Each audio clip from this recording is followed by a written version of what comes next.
Let's imagine that you were born with a blindfolded.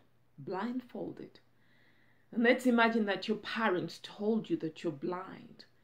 And let's further imagine that you didn't even realize that the blindfold was just tied on your eyes. Let's imagine that you believe that it was part of who you are. Let's imagine that you now believe that you're blind.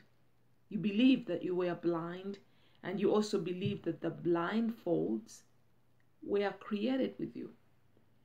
So you go into the world thinking that you're blind. You get help from people. You even get a stick. You learn how to survive as a blind man. And life could be difficult. But once you accept your situation that you're a blind man, you live with it. But let's further imagine that you know somewhere, somehow, that maybe there is more to this blindfold. A part of you knows that you could see that you're not blind.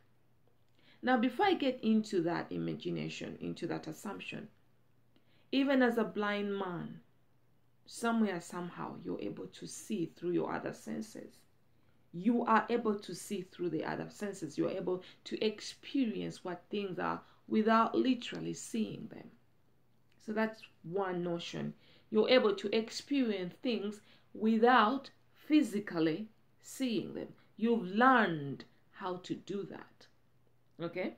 Now that's notion number one. Notion number two, a part of you knows that maybe, just maybe, you will be able to see that. Maybe your eyes can literally see, and maybe there is something on top of your eyes that if it's removed, you'll be able to see.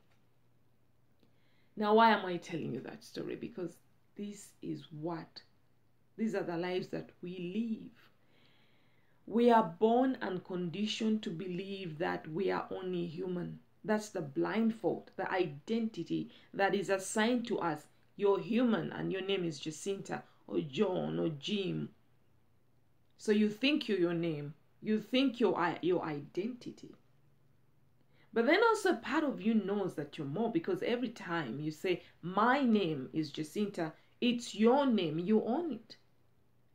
Every time you say that my religion is that, or my body is that, you know that you own the body. So who is this person who is saying my this, my arm, my mind, my thoughts? Who is behind? Who is saying my?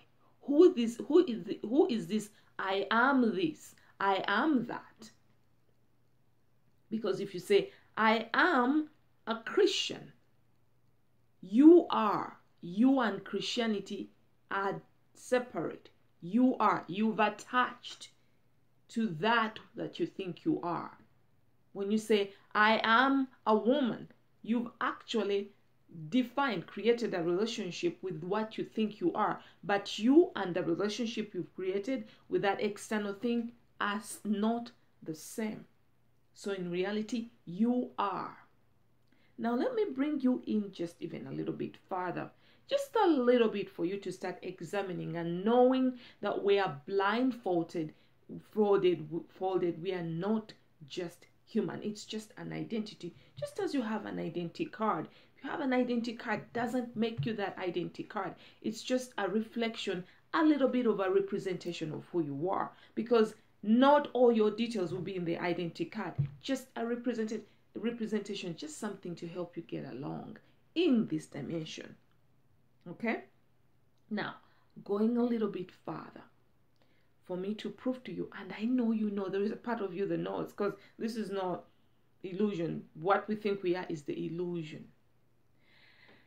Do you know, and I know you know, your eyes don't see. You see through your eyes. Now, who is the one seeing through the eyes? Your ears don't hear. You hear through your ears.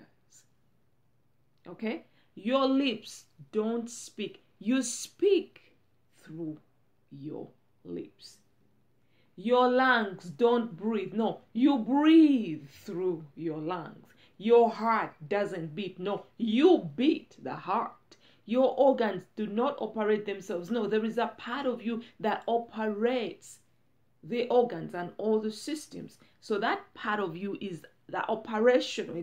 There is another part of you that's actually running the show, operating, the part of you that is seeing through your eyes, hearing through your ears, speaking through your lips, feeling the touch on your skin. That is who you truly are, not human. More, you're only expressing yourself through the human form that you've chosen to express yourself. So you're not your body. No, you're not your name. You can always change your name. You're not your religion. If you think you're not even your arm or your heart, no. You are the one behind the show. So you are powerful. We are more powerful than what we've been told, because we have been blindfolded to think that we are something that we are not. And as long as you're operating as something you're not, you will never be comfortable. So that's why we suffer, because we are living as something we are not. If we can only remember who we truly are, and then that's another story altogether. So this is part now. I think it's part 3 of becoming the truest, fullest expression of yourself. Actually, you don't become, because you already are. So I just want you, for the next couple of days, I want you to sit with yourself. It's a suggestion. And just say, I am. I am. Because then you're not this or that or that. Just say I am for at least 10 minutes every day, without expecting anything, without creating, without, it should be unconditional. You're not expecting anything. You're not trying to create something. You're not going anywhere. You are. You're not thinking about the past, present. You are. Just say, I am. I am. I am. And ignore all the thoughts that come floating in your consciousness. Ignore them. They'll come to try and derail you, because this is something new. You've never done that, okay? You say, I am, without anything else. No, you don't even say I'm love. I'm like, no, I am. I am.